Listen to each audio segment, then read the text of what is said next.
Jujur bilang dah. Ya, aduh, kita mulai. Sudah langsung. Dia lagi kemana cik? Wow. Nah,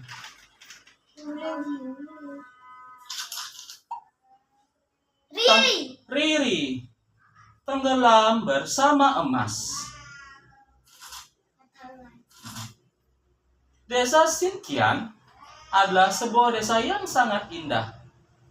Desa terpencil itu terletak di kaki gunung dan dipisahkan oleh sungai besar. Di desa Sinkian, para warganya hidup dengan rukun dan saling tolong-menolong. Mereka kerap bergotong royong untuk menjaga keaslian desa tersebut. Aslian itu apa? Penduduk desa Sinkian pada umumnya berprofesi sebagai petani dan peternak. Ketika musim panen tiba, mereka akan menjual hasil panen ke kota. Syukurlah, hasil panenku kali ini sangat banyak. Besok aku bisa langsung menjualnya ke kota, kata Pak Jinhai, salah satu petani di desa itu. Tak hanya Pak Jinhai, banyak petani di desa Sinkian juga harus pergi ke kota untuk mengantar dagangan mereka. Untuk itu, seluruh penduduk desa Sinkian yang hendak ke kota harus menyewa sebuah kapal guna menyeberangi sungai. Kita berangkat besok pagi ya. Saat pagi hari tiba, mereka semua telah siap di dermaga. Barang bawaan mereka banyak sekali. Ada yang membawa sayuran, rempah-rempah, dan ikan. Dari tadi aku mendengar suara petir. Apakah setelah ini akan hujan? Gumam Bu Jingmi dengan raut wajah yang terlihat khawatir.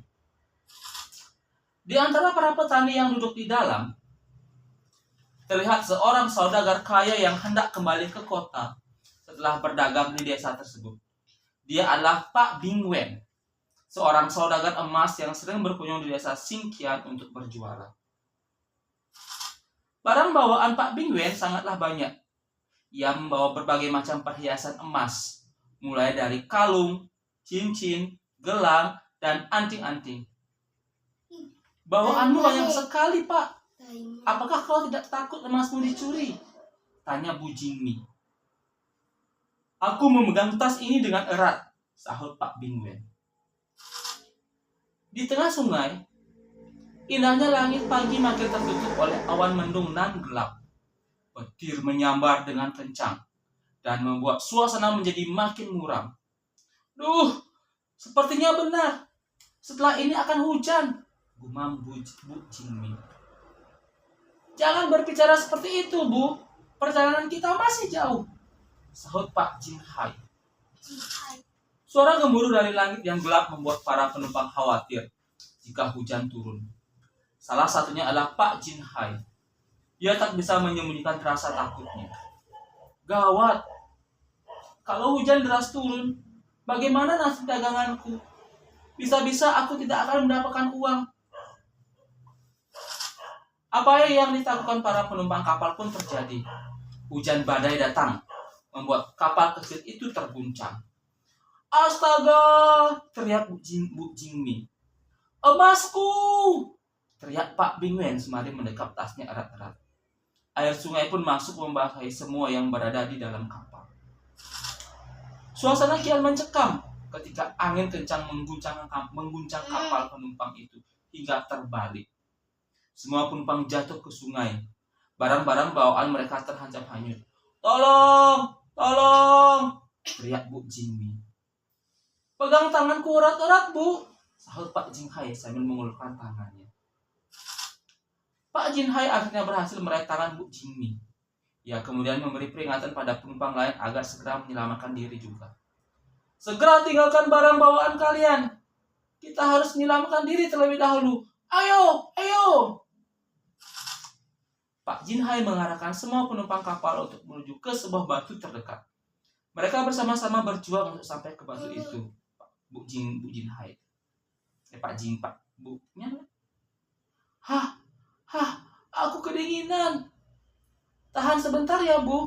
Kita harus bisa melewati ini, sahut Pak Jinhai Bu Jingmi. Hujan turun semakin deras, membuat air sungai juga semakin naik. Akibatnya, batu yang hendak dituju oleh para penumpang kapal justru tidak terlihat lagi. Pak, batu itu sudah tertutup air.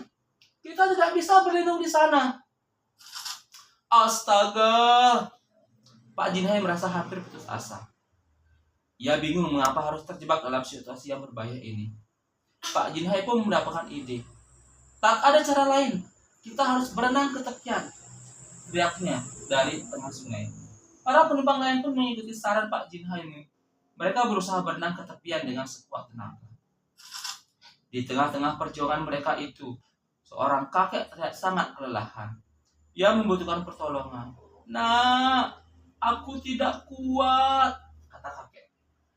Untung saja Pak Jinhai mendengar keluhan kakek itu. Ia langsung mengarahkan rekan-rekannya untuk membantu si kakek. Semuanya, ayo kita bersama-sama bantu kakek ini, teriak Pak Jinhai. Akhirnya, para warga pun menolong kakek itu. Pelan-pelan ya kek, kita akan segera sampai ke tepian, kata Pak Jinhai sambil memegang badan kakek. Pak Jinhai adalah orang yang baik. Sejak tadi ia mau menolong siapapun yang kesulitan. Setelah melewati aliran sungai yang deras, akhirnya para penumpang selamat sampai ke tepian. Syukurlah kita selamat, seru Pak Jinhai. Terima kasih ya Bu Jinhai, kau telah membantuku tadi. Di mana Pak Bingwen? Apakah dia tertinggal? Pak Jinhai dan penumpang yang lain sontak terkejut. Mereka melihat ke sekeliling, tapi Pak Bingwen memang benar-benar tidak terlihat. Ternyata, Tiang, tunjuk dek. Ternyata, Pak Bingwen masih berada di tengah sungai. Dia terlihat kelelahan karena memanggul kotak besar berisi emas dagangan. Itu, Pak Bingwen teriak. Itu Pak Bingwen, teriak Pak Jinhai dari tepi sungai. Pak Jinhai pun berteriak dari tepi sungai untuk memanggil Pak Bingwen. Pak Bingwen, tinggalkan saja tas besarmu itu. Kau harus segera menyelamatkan diri sebelum arus sungai semakin deras. Tiang. Nah, adeng. Iya, kemarilah. Kami akan menunggumu. Bu Jingmi ikut memanggil. Pak Bingwen tidak bisa berteriak karena badannya sudah terlalu keremas. Walaupun Pak Bingwen hanya bisa melambaikan tangan dan menuju ke tas besarnya, tetapi para penumpang kapal sudah mengerti maksud Pak Bingwen. Ia tidak mau membuang emas-emasnya yang berat. Tiang. Ya bejat. Tak lama kemudian, gelombang besar datang dan menyeret Pak Bingwen. Badannya sudah tidak kuat lagi. Tidak. Kenapa aku menabuk kamu? Aduh, aku yang ngaling.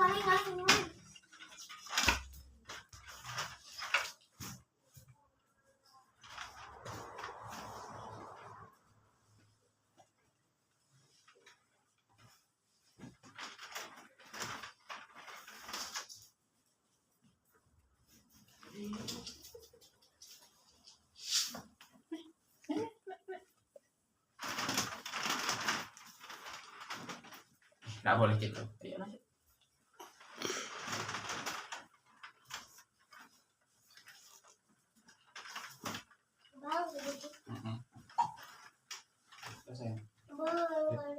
Tak lama kemudian, lanjut ya. Gelombang besar datang dan menyeret Pak Bingwen. Badannya sudah tidak kuat lagi untuk menahan arus sungai yang besar. Ia hanyut bersama tas besar berisi emasnya.